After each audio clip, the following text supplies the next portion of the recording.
Hey everybody, it's Wednesday. We are going to go now into a 3-rep heavy front squat. We will take that bar from the rack. We are going to see back squats and back rack lunges in the workout. So we will see two different types of squatting today. But for our 3-rep heavy front squat, what we want to make sure we're doing is keeping a weight that we can stay braced with. We're trying to fight to keep those elbows up as much as possible. And think about with our squat, especially as we get heavier, is what's initiating this movement from the top. Am I going knee initiated first?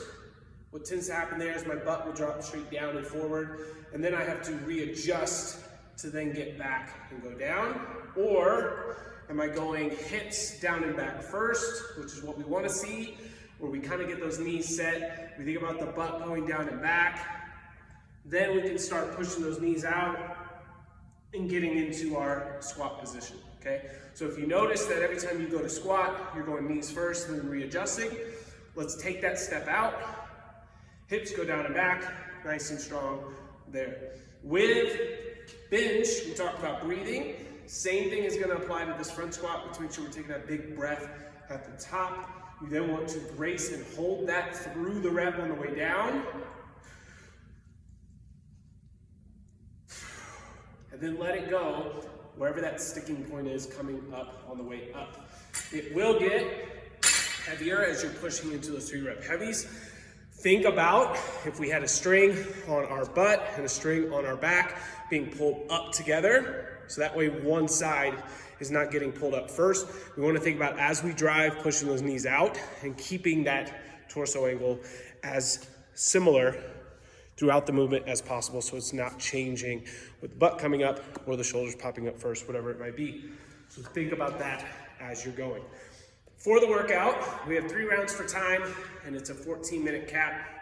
It starts with a 500 or 400 meter row, and we're gonna try to cap that at 2 minutes. You're then gonna go to the bar, and your goal is gonna be to keep this unbroken as long as possible with 3 different movements. So 30 reps with the bar under this. If you are fast enough and you can finish 3 sets under 10 minutes, Hannah, you will get to do a 4th bonus round in this. But our goal is definitely to get those 3 rounds in under the 14.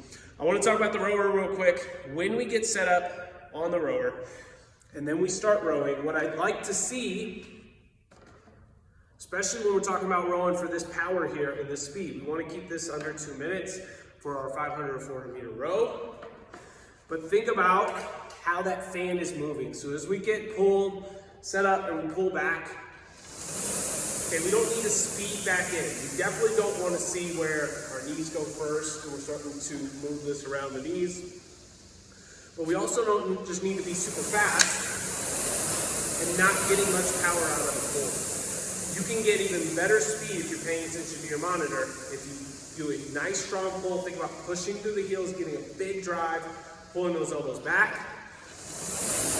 Pausing here for a second. The fan is still moving. Reset.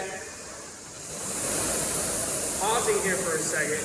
Reset. As long as that fan is moving, you'll see the pacing on your monitor stay similar. You don't have to worry about getting in as fast as a lot of us do in class. Okay, it's more about the power coming back and if we can keep that fan moving. It's an efficiency game of are you keeping that fan moving at that consistent speed. If you go in too fast, you didn't utilize all the power you had from that first pull, and so you're cheating yourself of some of that extra time that you could have been recovering in the back of that row because you came in before the fan was even done moving, okay? So we're playing that game. Try to see if you haven't been paying attention to what your pace is per 500 meters, today's gonna be a good test for you. The guys are gonna have 500 meters. Ladies, you're gonna have 400. So we can see what that pacing looks like on the monitor for today's workout. You then go into 10 hang power cleans with that bar. So I'll deadlift to above the hips. I will then hinge. Remember, hang is going to be above the knees, but keeping the bar close. We then, once we finish 10, we'll do 10 back squats. So we gotta get the bar up and overhead onto the back rack, pull those elbows back, make a nice strong back position. Get your feet into your squat. We go back squat, for 10. And then from here, keep the bar there. We're gonna go lunges. You can go forward or reverse, but the bar is on the back rack.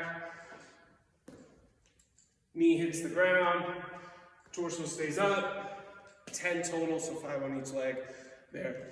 Goal is to do all 3 of those movements unbroken if we can. I would say if you have to break it up, you would do the cleans for 9, then do your 10th clean, get it up onto the back, and then go from there. But 3 rounds is the goal. Maybe if we can go fast enough, we can get that bonus 4th round. Work on your rowing form in addition to that efficiency with the bar today for Wednesday's workout. See you then.